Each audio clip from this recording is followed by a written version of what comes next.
if someone's trying to just getting started in sales, or maybe they've been in it a while, or maybe they've just started listening and they're like, man, this is an interesting career path.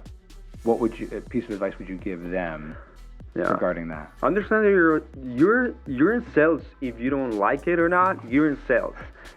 You have not realized that, but the moment that you go do an interview, you become a salesperson. You're selling yourself. You're selling yourself. The moment that you're convincing your husband to go on a trip, you're a salesperson. The moment you're convincing your girlfriend to do something that she doesn't really want to do, you're a salesperson. And every single time you're selling. So you're telling me like, holy crap, like I hate sales. Like, what the hell are you saying? Because that doesn't make sense. Yeah. And it's my fault. If that person didn't buy from me, it's my fault. Speed is what changes everything for you. So if you were to pick, the three things that the people listening to this podcast that they can walk away from this episode with, that you want them to take from this, what would the three things be? People are not better than you. They just know something that you don't know right now. They're doing something you don't know right now. And also they believe something you don't currently believe in. If you were to be speaking to, because I'm sure going through your own journey, I'm sure this would not be dissimilar to my sort of thought process. If you were to be speaking to Esteban back when he was just starting driving for Uber, who had whatever set of beliefs he had then, was in whatever circumstance he was in then, and you were to try and give him advice in regards to either life or getting into sales, whatever it is, talking to someone not that long ago, but maybe feels like a million years ago in terms of how you identify, right? The growth and what's going on inside. What would you want to say to him? This is tough.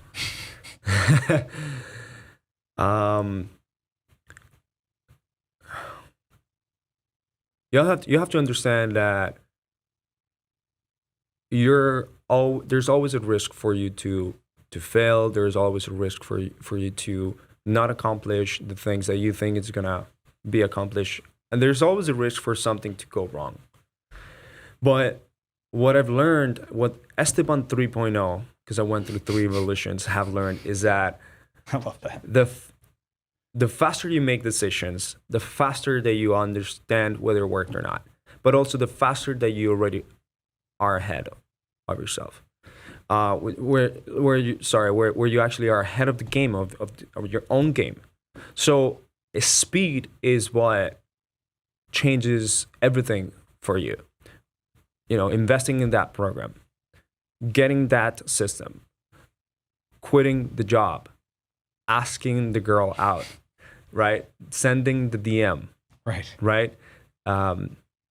Like a speed will help you identify what could have been identified in 5 months in 5 hours, or what could have been identified in 5 years in just 5 days or 5 weeks, right?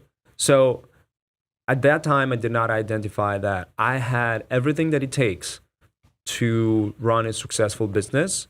And I waited for like almost 3 years because I did not make a quick decision, right? Look, like I remember like Gary Vee said one time, so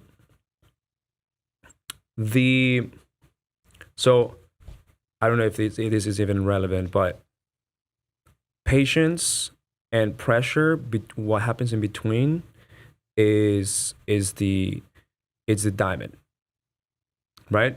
You have to be patient, but you also have to go with the pressure. And you put yourself pressure by making good decisions.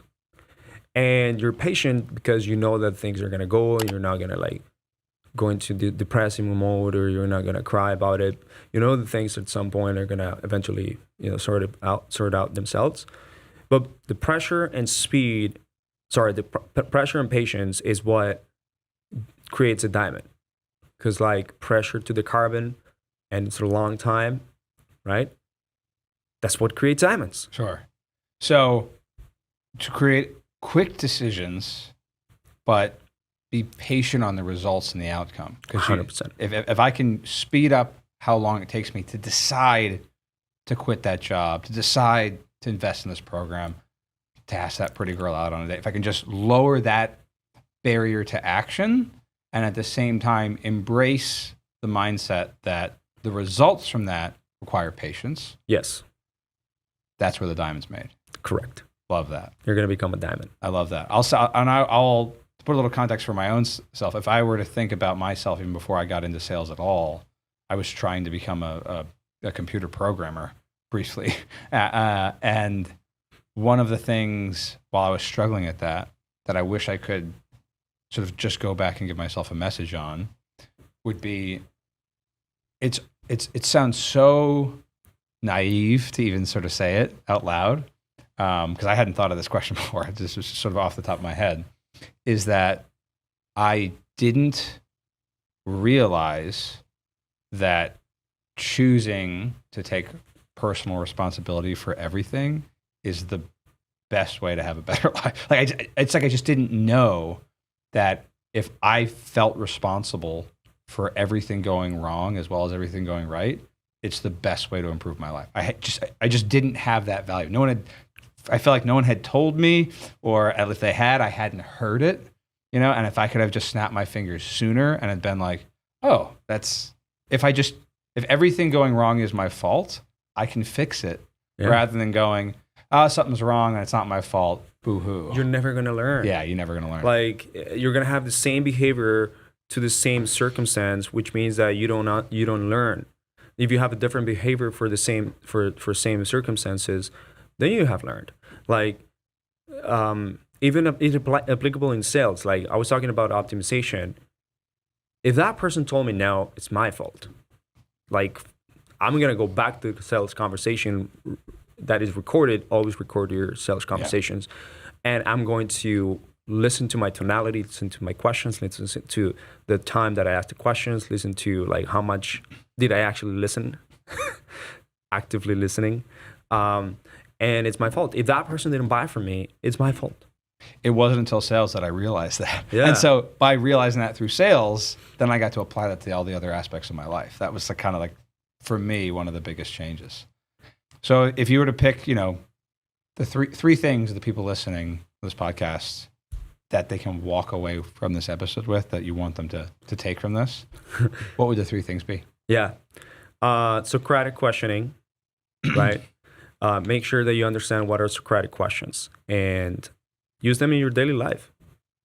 Like, even if it sounds funny, or if you sound funny in front of people, the people in your life, around your life, are going to ask you, like, why are you asking me this question?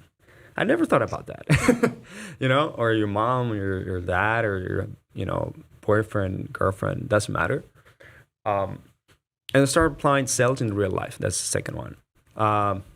Dude, like, apply it to I don't know, have a conversation that expands the mind of your partner. Could be of your wife or your husband. Start asking them questions, apply it in their life. Apply it to pick up women. Like, you're gonna see how it works. And what would be the third one? Understand that there's a difference between patience and speed. That there's a big difference between, you have to be patient, but also you have to make decisions fast.